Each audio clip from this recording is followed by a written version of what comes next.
நார்மலா வியர் பண்ணிக்கிறதுக்கும் கம்ஃபர்டபுளா இருக்கணும். அதே டைம் பார்ட்டி வியர்க்கும் யூஸ் பண்ணிக்கிற மாரி இருக்கும்னா, கண்டிப்பா இந்த ஒரு 3 set of fit and flare dress try பண்ணி பாருங்க. அதுல ஃபர்ஸ்ட் ஒன் பாத்தீங்கன்னா, இந்த ஒரு பிளாக் கலர் மேக்ஸி வந்துருது. இதுல ஹைலைட்டே யோக் பார்ட்ல இருக்க அந்த டிசைன் தாங்க. செம்ம சூப்பரா கொடுத்திருந்தாங்க. அண்ட் பாக்குறதுக்கும் நல்ல ஒரு கிராண்ட் ராயல் லுக் கொடுக்குது.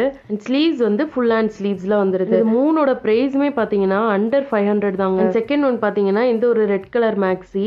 அண்ட் இது மூணுமே பாத்தீங்கன்னா ஃபிட் அண்ட் ஃபிளார் டைப்ல வந்துரும். ஸோ ரொம்பவே பார்க்குறதுக்கு ரொம்ப ரிச் கலருமே சரி, அதே டைம் டிசைனுமே வந்து அந்த அளவுக்கு இதில் ஸ்லீவ்ஸ் பார்த்தீங்கன்னா 3/4 ஸ்லீவ்ஸில் இதில் பார்த்தீங்கன்னா பிளாக் கலர் கூட அவைலபிளாக இருக்குது. ஸோ லாஸ்ட் ஒன் பார்த்தீங்கன்னா இந்த ஒரு க்ரீன் கலர் மேக்ஸி. இது பார்த்தீங்கன்னா நான் XXL சைஸ் சூஸ் பண்ணியிருந்தேன். பட் அப்பயுமே வந்து எனக்கு ரொம்ப மேபி நீங்கள் லீனாக இருந்தீங்கன்னா கண்டிப்பாக ஃபிட்டாக இருக்கும். ஸோ இதோட டிசைனுமே வந்து செம்ம சூப்பராக கொடுத்துருந்தாங்க. அண்ட் பாடி ஃபுல்லாக பார்த்தீங்கன்னா ஒயிட் கலர் ஃப்ளவர்ஸ் வர்ற மாதிரி கொடுத்துருக்காங்க. அண்ட் பின்னாடி வந்து நாட் கட்டிக்கிற மாதிரி. பிலோ 500க்கு இந்த 3 மேக்ஸியுமே கண்டிப்பாக ஒர்த்துனே சொல்லுவேன். உங்களுக்கு என்ன லிங்க்னு கமெண்ட் பண்ணுங்கள்.